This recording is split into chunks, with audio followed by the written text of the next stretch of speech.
আগে তোর কয়েকটা কথা কয়া যায়। Hello guys, কিন্তু please ভাই, subscribe now. মিলেমিশে থাকিস, কোনো নিজেদের মধ্যে বিবাদ টিবাদ করিস না। গেদা শাহিন, শোন, ওই যে উল্লাপাড়ার স্টেশন রোড ওই সাইডটুকু তুই নিস। আচ্ছা আব্বা।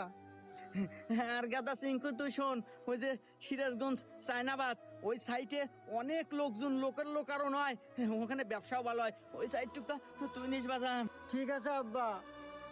বাজান সোহাগ, তুই তো সবচেয়ে ছোট, ওই যে হাটিকুমরুল একটা নতুন ইন্টারচেঞ্জ হতেছে, অনেক কাস্টমারের খুব চাপ, ওই সাইডটুকু তুই নিস বাজান। ঠিক আছে আব্বা। আরে আব্বা, তুমি এনে কোনো টেনশন করো না, তুমি শান্তালে মরো তো। বাহ, কে রে টিঙ্কু, তোর বাপ তো অনেক ভালো মনের মানুষ রে।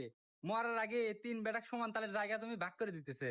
এ যা চুপ কর, এবি আব্বার মরতে কষ্ট হতেছে, আর কিসের জায়গা তুমি বাক করে দেবো রে? আরে এই জেলার ভিতর বিভিন্ন জায়গায় আব্বা বিক্রি হয়েছে, এই সাইড গুলো আমাকে বাক করে দিতেছে।